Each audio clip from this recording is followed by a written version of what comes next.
চলো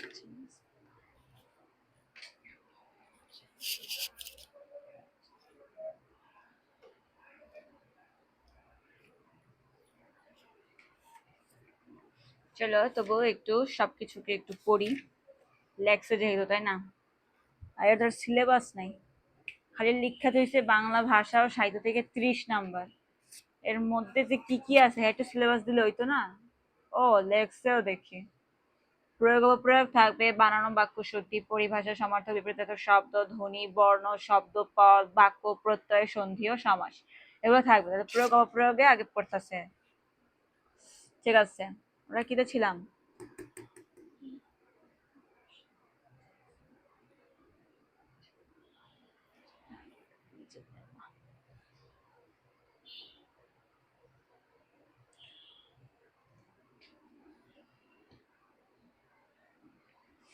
আমি তোমাদের সবার সাথে একটু পড়ি, তাই না? নাহলে একা একা পড়তে তো মানুষের বোরও লাগে।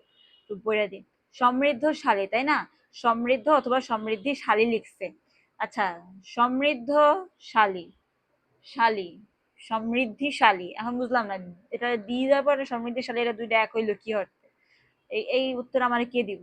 মানে এটা সমৃদ্ধি হইলে এটা সঠিক হয়ে গেল, আর সমৃদ্ধ হইলে হইলো না কেন? সুবুদ্ধিমান, সুবুদ্ধি অথবা বুদ্ধিমান। সুবুদ্ধিমান, আচ্ছা বলুন এর সমস্যাটা কি? বুদ্ধিমান মানে তো তার বুদ্ধি আছে, আর সুবুদ্ধি মানে কি তার ভালো বুদ্ধিতে ভরা। এটা তো হয়, এর অপপ্রয়োগ কি হচ্ছে? বাদ্য বাদ্য বাদ্য বাদ্য, এটা অপপ্রয়োগ কি হচ্ছে আমি জানি না। সুবুদ্ধ অথবা বুদ্ধিমান, সবিনয় পূর্বক, সবিনয় অথবা বিনয় পূর্বক, এটাও একই কাহিনী। সবই নয় অথবা বিনয় পূর্বক, সাথে এটা সমস্যাটা কি হইতেছে? সাবধান পূর্বক, সাবধানে, সুস্বাগত, স্বাগত। আর মানুষ তো স্বাগত খারাপ ভাবেও করতে পারে, তাই না? সুস্বাগত তো করতেই পারে, সদা সর্বদা, এটা ঠিক, এটা ভুল হয়েছে বোঝা যায়। সময়কাল, এটাও ভুল। সাম্প্রতিক কাল, সাম্প্রতিক অথবা সম্প্রতি। সমকালীন সময়, এটা বুঝলাম। সমকালীন তো একটা সময়, সময় আর সমকালীন দরকার দরকার ছিল না। উল্টা পাল্টা লেখে সব ওনারা। সেগুলো পড়তে গেলেও মাথা নষ্ট হয়ে যায়, এগুলো বুঝলাম না। আমার কি, আমার মুখস্থ রাখতে হবে অপপ্রয়োগ কি, প্রয়োগ, শুদ্ধ প্রয়োগ কি, এই সবটা আমার মুখস্থ রাখতে হবে, আমার মনে থাকবে না। কারণ এই যেমন সমৃদ্ধশালী অপপ্রয়োগ, এটা তোমার মুখস্থ রাখতে হবে, তাই না? সমৃদ্ধিশালী যে কেন শুদ্ধ প্রয়োগ, এটা তুমি জানি না, আমার কেউ বুঝায় নাই তো জীবনে। বুঝলাম না, সবাই যদি অপপ্রয়োগই করে তাহলে শুদ্ধ প্রয়োগ ভাইবা নিলেই তো হয়, এটা আবার শিখানো লাগে কি হয়? কোন বিশেষণ অ্যাডজেক্টিভ পদের সাথে তা, জ অথবা জফলা বসলে সে শব্দটি বিশেষ্য হবে। তাইলে আমি বলি,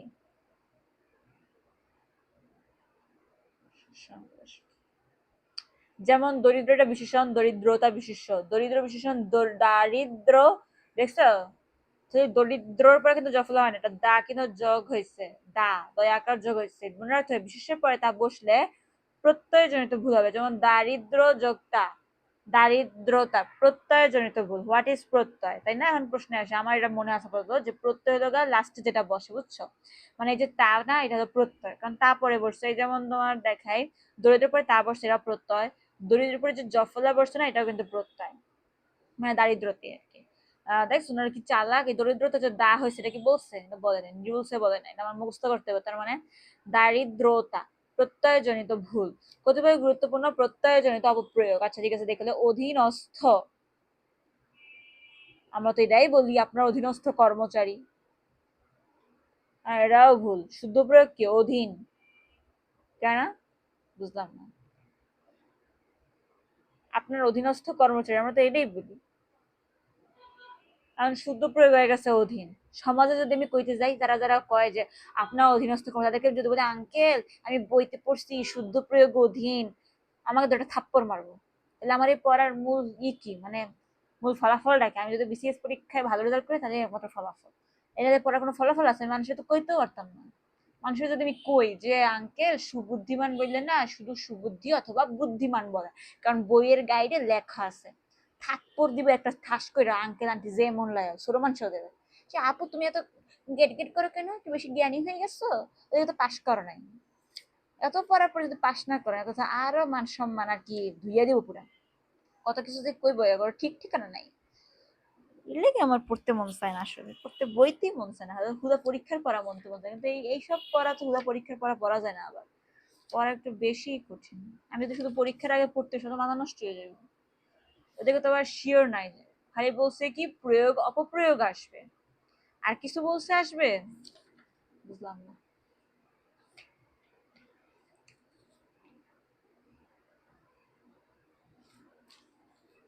কতগুলা নিয়ম, নিয়ম 10টা। বিভ্রান্তিমূলক কিছু শব্দের অপপ্রয়োগ অপ্রয়োগ, এটা আবার কি? বিভ্রান্তিমূলক শব্দ, দেখি তো। বিভ্রান্তিমূলক শব্দ অত্র, শব্দটির মূল অর্থ এখানে। অত্র শব্দটি দিয়ে কখনো এই বুঝায় না। যেমন অত্র বিদ্যালয় কথাটি ভুল, কিন্তু অত্র অবস্থিত কথাটি শুদ্ধ। আয় আল্লাহ, সারাদিনই আমাকে আবেদনপত্রে লিখে অত্র বিদ্যালয় ভর্তির জন্য আবেদন, তাহলে তখন কি এই বিদ্যালয় বুঝাইতো? তখন কি বলি এখানে বিদ্যালয়? তো হারা জীবনে তো লিখাইতেছে, বই তো এটাই লেখা। আর আমার কি এটা বুঝাইলো যে অত্র মানে এই বুঝায় না, এখানে বুঝায়। অপকণ্ড বুঝা লাগবো না, এটা জীবনে শুনি নেই। না ছি ছি, বাংলা ভাষা কত খারাপ দেখুন। অপগণ্ড শব্দটির অর্থ নাবালক বা অপ্রাপ্ত বয়স্ক শিশু, তাই না? আর কি লেখছে? অলংকার রূপে অপদার্থ অযোগ্য, মানে বাচ্চারা অযোগ্য আর অপদার্থ। ছি ছি ছি ছি, এটা কি বলতেছে? শিশু অধিকার লঙ্ঘন। অজ্ঞান সদ্বিশেষণ পদটির অর্থ মূর্খ, অজ্ঞ, অচৈতন্য।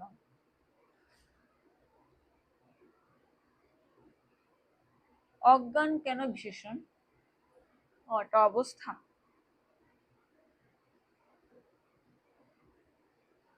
আমরা আঙ্গিক বলি না, চারপাশের আঙ্গিকে, মানে এটা একটা কন্টেস্ট ভাবি। কলা কৌশল অর্থে আঙ্গিক শব্দের ব্যবহার অশুদ্ধ।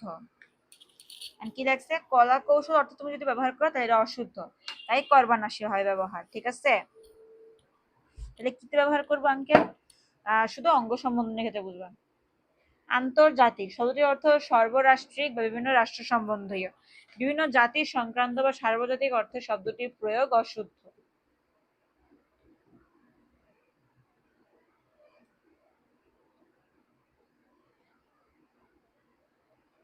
তবে হ্যাঁ, এটা জানি আন্তর্জাতিক মানে রাষ্ট্র, জাতি না। আশ্চর্য, হ্যাঁ।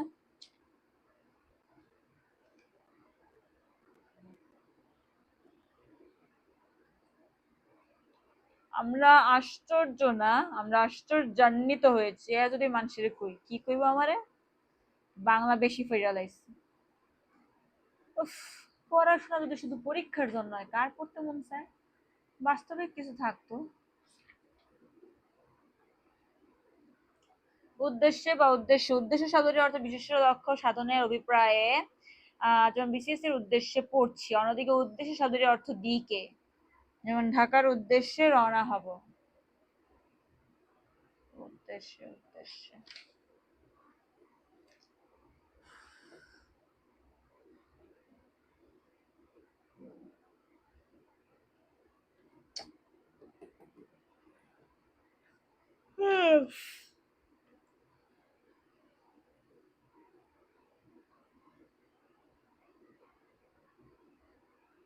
উপরোক্ত শব্দের কোনো অর্থ নেই, শব্দটি অশুদ্ধ। হাই আল্লাহ, উপরোক্ত হারা জীবন নিয়েছে। উপরে উল্লেখিত কথাটি বলতে উপরযুক্ত শব্দ ব্যবহৃত হয়। উপরযুক্ত শব্দটির সন্ধির নিয়ম অনুযায়ী শুদ্ধ। উপরি যুক্ত, উপরযুক্ত, এসব ফালতু ফালতু ডায়লগ আমার শোনা লাগতেছে।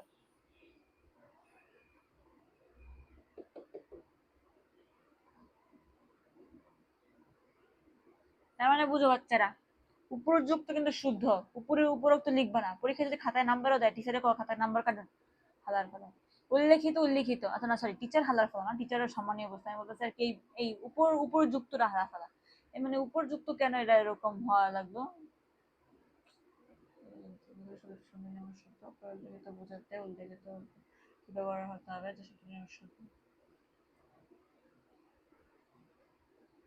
উল্লেখিত অথবা উল্লিখিত। উল্লেখিত শব্দটি সন্ধির নিয়মে অশুদ্ধ।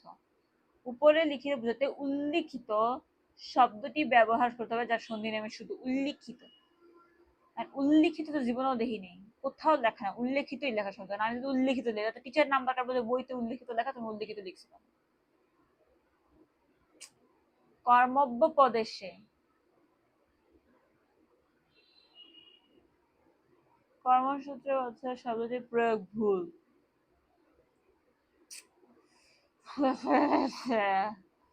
মাথা নষ্ট করে দাও, এটা কি আসলে?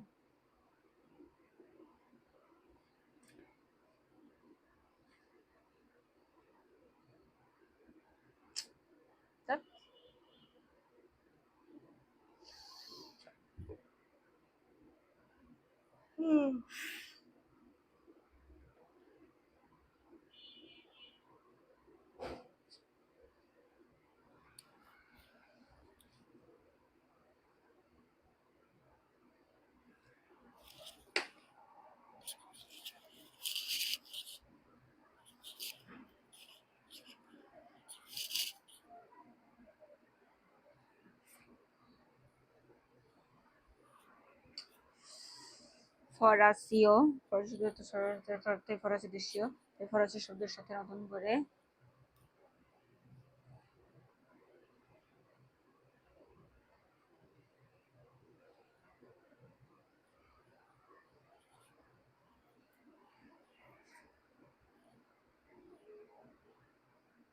ফরাসি শব্দের অর্থই ফরাসি দেশীয়, ফরাসি শব্দের সাথে নতুন করে ইও প্রত্যয় যোগ করলে প্রয়োগ হবে। রুশীয় ব্যবহার একই রকম অপ্রয়োগ। রুশীয় মার্কিনীয় ব্যবহার একই রকম অপপ্রয়োগ।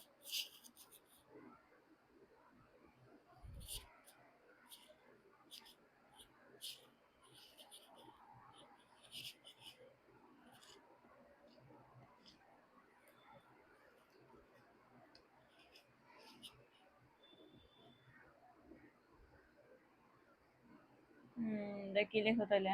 লজ্জাকর অথবা লজ্জাজনক। লজ্জাকর শব্দের শুদ্ধ শুদ্ধ হলো লজ্জাকর। লজ্জাজনক বলতে তো আমরা সারা জীবন অভ্যস্ত হয়ে গেছিলাম, লজ্জাকর কেমনে কম? বাংলা আমার এর লেগেই পড়তে মন চায় না। ঐক্যমত, মতের ঐক্য।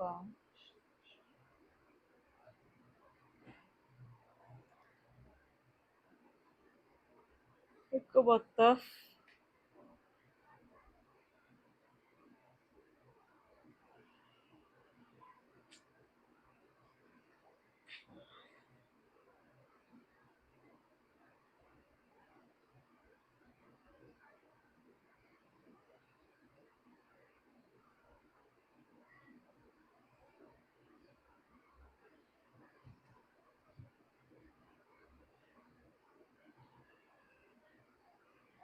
এটাও শুদ্ধ, এটাও শুদ্ধ। সমস্যাটা লিখলো কি হতে? ব্যাং। উয়ের হসন্ত উচ্চারণ অনুস্বার হয়, তাই ব্যাং শব্দটি অনুস্বার দিয়ে লিখতে হবে। ব্যাং এভাবে লিখলে ভুল হবে। অনুরূপ রং ঢং এভাবে লিখলে ভুল হবে, লিখতে হবে রং ঢং। অনুস্বারের পর স্বরচিহ্ন অথবা কাচিহ্ন যুক্ত হলে উম হবে। ব্যাঙাচি, রঙিন, ঢঙি ইত্যাদি। কি হইল? মানে হুতা লিখলে অনুস্বার লিখতে পারবা, আর এসব কিছু যুক্ত করলে তখন উও লিখতে হবে। কৌতুক অথবা কৌতূহল, এর মধ্যে ভুল কি? সে কৌতুক করার কৌতূহল সংবরণ করতে পারলো না। এই বাক্যটি ত্রুটিপূর্ণ কারণ এখানে অর্থ অনুযায়ী শব্দের প্রয়োগ হয়নি। কৌতুক শব্দের অর্থ আমোদ, মজা, পরিহাস, আর কৌতূহল শব্দের অর্থ অজ্ঞাত বিষয়ে জানার আগ্রহ, ঔৎসুক্য। সংবরণ শব্দের অর্থ নিবে, এটা কি দরকার আছে? এটা তো দরকার নেই।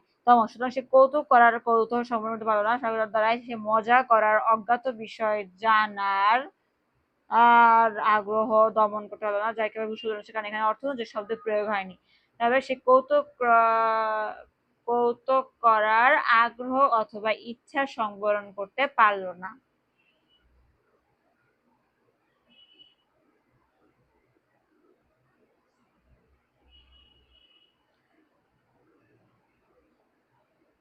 সে কৌতুক করার আগ্রহ অথবা ইচ্ছা সংবরণ করতে পারলো না। সে কৌতুক করার আগ্রহ অথবা ইচ্ছা সংবরণ করতে পারলো না।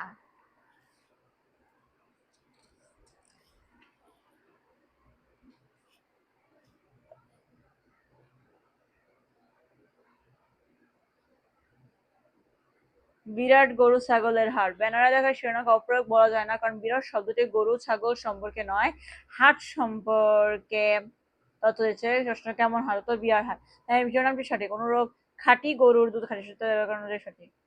খাঁটি গরুর দুধ খাঁটি সরিষা সঠিক হলে এবার লিখছে কি হতে জন্মবার্ষিক জন্মবার্ষিকী জন্মবার্ষিকী বলতে শব্দ হলে প্রয়োগের দিক থেকে জন্মবার্ষিক জন্মবার্ষিক উভয় শব্দই সঠিক। জন্মবার্ষিক কেমনে বহুল প্রচলিত হয়, আমি তো হারা জীবন জন্মবার্ষিকী শুনলাম। তাপদাহ, হ্যাঁ এটাও শুনছি। তারপর দাহ, তাপদাহ তো দ্বারা দাহ দাহ, যার কোনো অর্থ নেই। তাপদাহ সুতরাং হলো দাবদাহ, দাবানলের তাপ। সারাদিন সংবাদে করে তাপদাহে জনজীবন অতিষ্ঠ। এখন আমাকে তখন ওই আঙ্কেলকে বলে আসতে হয়, তাহলে আঙ্কেল অথবা আন্টিকে, আন্টিকে বলেছে আন্টি এখানে দাবদাহ হবে, দাবানোর তাপ, তা দাবদাহ তখন দাহ দাহ হয়, হবে না সঠিক। আমার বইতে লেখা, কোন বইতে লেখা? পিসেটস রিসার্চ ডাইজেস্টে লেখা। পদক্ষেপ শব্দের অর্থ পা ফেলা বা পদার্পণ, কিন্তু আমরা ব্যবস্থা গ্রহণ অর্থে প্রায় শব্দ ব্যবহার করি। ব্যবস্থা গ্রহণ অর্থে পদক্ষেপ শব্দের ব্যবহার সম্পূর্ণ ভুল। তো বাচ্চারা বুঝে রাখো কি পদক্ষেপ শব্দের অর্থ পা ফেলা পদার্পণ, আমরা ব্যবস্থা গ্রহণ অর্থে সি সি সি সি সি আমরা তো হারা জীবনই কই আমরা শীঘ্রই কোনো পদক্ষেপ গ্রহণ করিব। তো এখন ওই আঙ্কেলদের আন্টিদেরকে বলতে হবে তো পদক্ষেপ মানে পা ফেলা বা পদার্পণ, এটা যে ভুল এটা তাদেরকে কি বুঝাবে?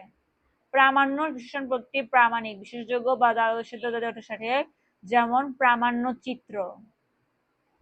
মাথায় দিয়ে নষ্ট করা যাইতেছে পুরা।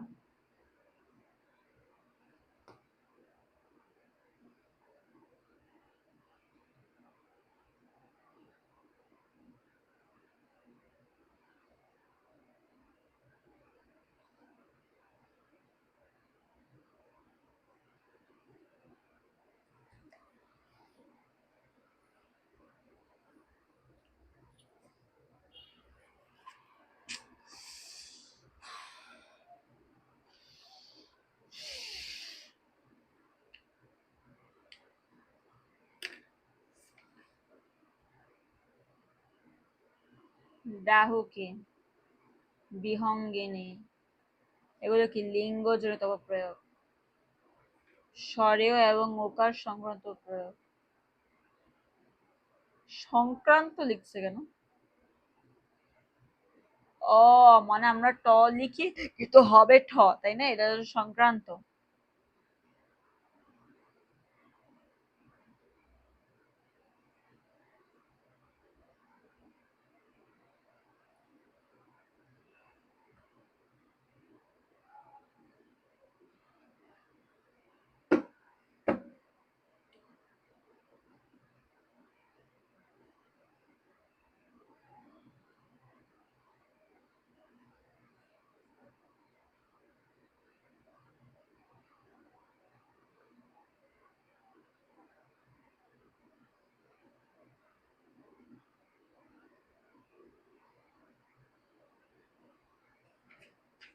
এখন ওটা কথা, এই বইতে যেমনে এভাবে এটাকে সঠিক মনে করছে অন্যান্য বইতেও কি এগুলাকে এইভাবে সঠিক মনে করছে? এই যেমন এই বইতে বলছে উপযুক্ত শুদ্ধ, পৃথিবীর সব বিশেষ বইতে কি এই উপযুক্তকে শুদ্ধ বলছে? কেউ যদি উপরোক্তকে শুদ্ধ বলে তাহলে তোমার পরীক্ষায় নাম্বারটা দিবে কেটা? যদি বইয়ের কারণে আমার একটা নাম্বার যায়, আমাকে বইটা দিবে, নাম্বারটা দিবে কেটা? আজব কোশ্চেন দেখো, কোনটি শুদ্ধ? সৌজন্যতা সৌজন্যতা সৌজন্য সৌজন্য, বুঝলো না? সৌজন্যতা হইলো না কেন? আমরা তো সারা জীবন এটাই বলি সৌজন্যতা করে নাই সে, সৌজন্য করে নাই, আমি সৌজন্যতাই তো বলি, সৌজন্য কেন সঠিক? দেখি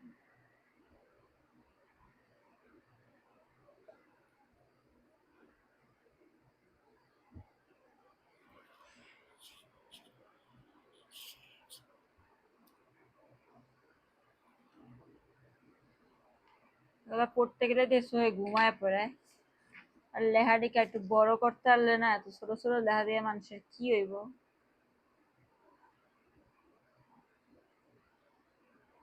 আল্লাহ, এত ছোট লেখা, চক্ষু নষ্ট হয়ে যেতেছে আমার।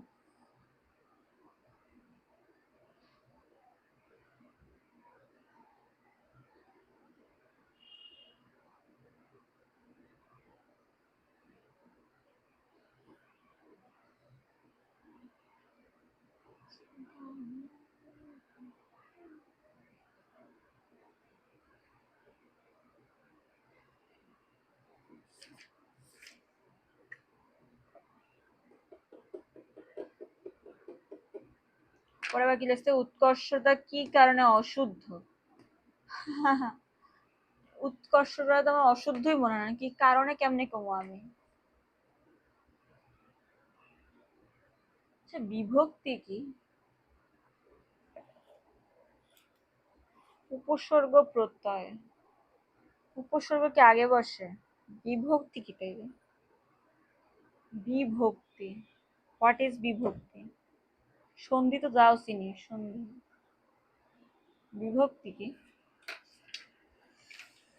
বিভক্তি কি?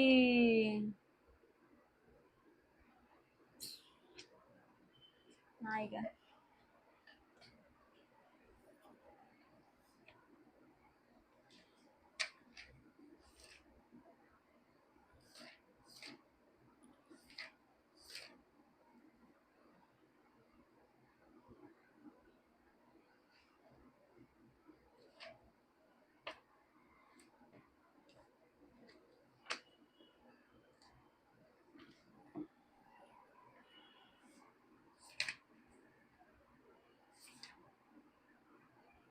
দেখো বাচ্চারা শোনো, বিভক্তি কি? একটি শব্দের সঙ্গে অন্য শব্দের অন্বয় সাধনের জন্য শব্দের শেষে যে সকল বর্ণ যুক্ত তাদের বিভক্তি বলে।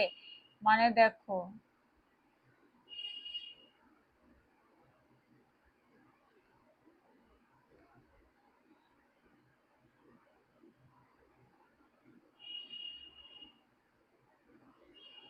এইটা মনে রাখবে, এত কিছু মনে রাখা পারবে না।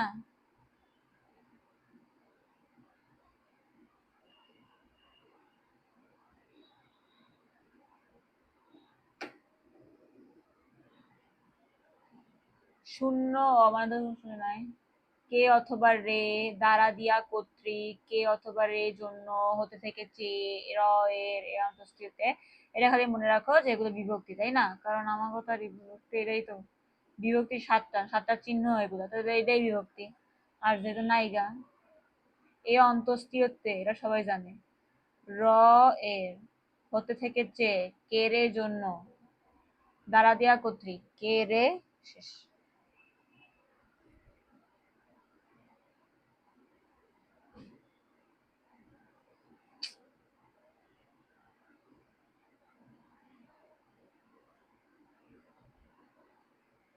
অনেক মশা।